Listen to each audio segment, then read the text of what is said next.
हमारे साथ क्योंकि हुकूमती नुमाइंदे कैसर अहमद शेख साहब मौजूद हैं। कैसर साहब, जमात इस्लामी ने धरना दिया, धरने के बाद जो ये पोजीशन हुई कि 2 रुपये 65 पैसे बिजली जो है वो मजीद महंगी हो गई। आवाम को जो है वो रिलीफ देने में हुकूमत इस वक्त बिल्कुल नाकाम है। क्या आप नहीं समझते कि हुकूमत के पास आवाम को रिलीफ देने के लिए कोई इलाज है? बिल्कुल इलाज है जी हुकूमत के पास। इस बार आपने देखा ना कि हमने 4,000 अरब रुपए ज्यादा रेवेन्यू के लिए की है। ये मैं बार बार कहता रहा और इस बार भी मैंने बजट पे शुक्रिया किया प्राइम मिनिस्टर साहब का कि आपने उस तरफ डायरेक्ट टैक्स की तरफ आपने रुझान किए। जिसकी इनकम है, इनकम वाले को तो टैक्स देना है। हमारा सबसे बड़ा फ्लाई है, आप देखिए ना कि पाकिस्तान के लोगों के $12 बिलियन सिर्फ दुबई एक एक जगह जायदादों में पड़ा हुआ है। $12 बिलियन।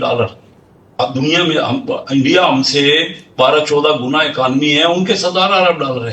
तो हमारे लोग टैक्स नहीं देते ना, और वो टैक्स ना दिया हुआ ज्यादातर इसमें कुछ लेजिटिमेट भी। मैं कदर कब मना कर, हम सब है ना, पाकिस्तानी है ना जी। हर किस्म के हर तबके के लोग हैं उसमें बिजनेसमैन भी है, ब्यूरोक्रेट भी है, और भी सारे जो हैं आपके मुख्तलिफ लोग वो शामिल हैं उसमें। तो हम सबको देखें, जो मकसद ये है कि पाकिस्तान में अमीर आदमी के लिए क्रिएट किया गया ना, तो अपराइज तो होना है। गरीब आदमी कहाँ तक ये बर्दाश्त करेगा कि उसको बिजली का बिल नहीं हो, वो बेचारा गर्मी में भी तड़पता रहे। उसका मेहनत करने के लिए उसको अगर जॉब चाहिए तो जॉब हम उनको नहीं दे पा रहे। बात तो ये कौन है, ये सब हम लोग जिन जो भी है उन सब का फिर मुआवजा होगा ना। जो देख तो रहे हैं कि मैं तो पूरे खिते की आपको हालात बता दिए कि श्रीलंका में हो चुका है, बांग्लादेश में हो रहा है अभी इस वक्त, आज ही साथ थाईलैंड में। ये हमारे पड़ोसी ममालिक हैं सारे। तो हम क्यों बचे रहेंगे भाई? सिर्फ हम ये तो देखिए, लोग देख रहे हैं ना। शेख साहब, ये भी देखिए ना कि आप इस वक्त मिनिस्टर हैं, IPPs के सामने हुकूमत जो अपने घुटने टेक चुकी है, पार्लियामेंट इस पर बिल्कुल खामोश है, अवाम में गम गुस्सा पाया जा रहा है, और आप लोग जो हैं वो सिर्फ अय्याशियाँ ही कर रहे हैं। अय्याशियों के अलावा आपके पास कोई हल हमें नजर नहीं आ रहा।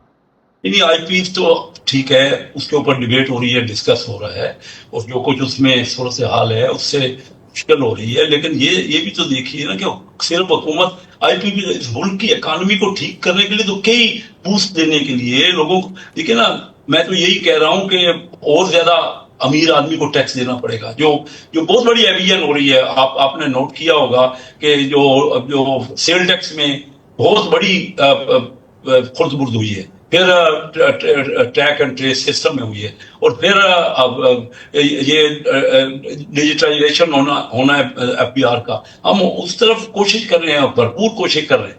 उसके साथ साथ मैं देख रहा हूं कि तमाम इदारों में बंदे भरे पड़े हैं। सिर्फ लोगों ने, आपके पॉलिटिकल पार्टियों ने अपने जॉब्स के लिए लोगों को जिनमें जरूरत नहीं है। मैं आपको KPT की अपने मिसाल दूं कि इतना बड़ा इदारा है, वो पिछले साल उसने सिर्फ 2 अरब रुपए नेट प्रॉफिट किया, और तनख्वाहें, वहां लेबर की तनख्वाह, वहां पे जो ऑफिसर की तनख्वाहें और अलाउंस और उनके सारे अल्ले तल्ले सारे।